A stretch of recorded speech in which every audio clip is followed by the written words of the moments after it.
I'm RJ Smith, and this course is Crazy News Reacts. Welcome aboard. Today, I'm talking about the Crumleys. Their son, Ethan, is the kid who went on a shooting rampage at his school. At the time, it was unknown to the parents, and they had no reason to suspect that their son was about to carry out a school shooting. In Oxford, Michigan, there's only 22,000 people. This is gun country. But on the day after Thanksgiving 2021, they bought their son, Ethan, a 9mm handgun for Christmas. Nothing unusual here. A lot of kids in Michigan get their first gun around the same age. But soon after the shooting, prosecutors charged the parents with involuntary manslaughter, as if they can read minds and knew that Ethan was going to carry out such a heinous act. To them, the kid seemed normal, like any mother and father raising a teenager. You know, teens have problems, but nothing really stood out to them that their son was nuts.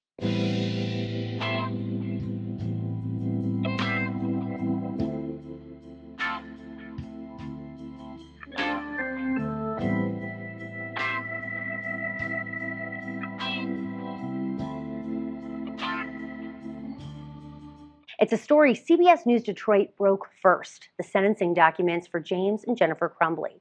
Inside, it's one stunning claim after another, including who Jennifer wants to live with to avoid prison. So this case has many proponents and its detractors. It assumes that the parents knew their child was going to do this, that somehow they had intent, which is required under a criminal code. Without intent, there should be no conviction. You have to intend to do the crime in order to be found guilty. After their son was arrested and charged with murder as an adult, the mother cleans out her son's bank account with $6,600 in it and tells a friend, "My son's destiny is over now. He won't need it." Cruel. Weird, too, right? Did the parents know that Ethan was hearing voices in his mind? And was their sentence of 10 to 15 years appropriate? Let's go on. 4 counts of involuntary manslaughter is what both James and Jennifer Crumbley have been found guilty of.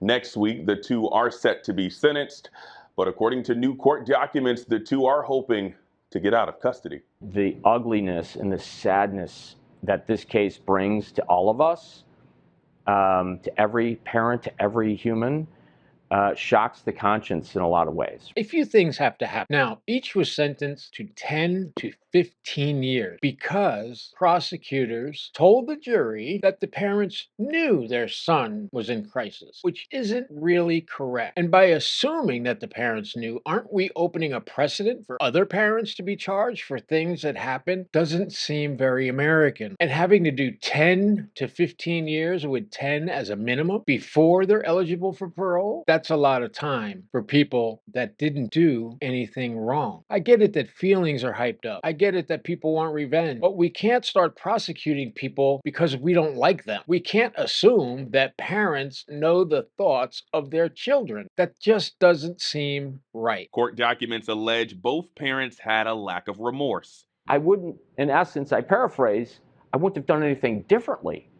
That really slaps everybody in the face. Both James and Jennifer conducted pre-sentence interviews. According to documents, Jennifer requested that she be released from jail and allowed to complete her sentence from her attorney's home in North Oakland County. Now, before this case, something like this would be a civil matter, right? Because the parents didn't have intent or knowledge that their child was going to do this. It just acted strange like any teenager. Nobody knew, including the teachers or his friends. So how would the parents know? This is something every judge says at sentencing because they feel like the person doesn't have remorse. But they do not have a psych diploma. These are emotional verdicts, many times absent the facts, to find people guilty. And never before has charges like this been brought against parents of school shooters in the past. That's important because there's no precedent. You are assuming parents knew what was going to happen, and that is just not true. That's never been done that I know of. Maybe it has, but in a very,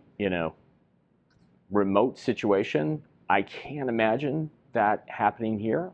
According to the documents, James showed a lack of remorse. At one point, records state he allegedly threatened the prosecutor while making phone calls.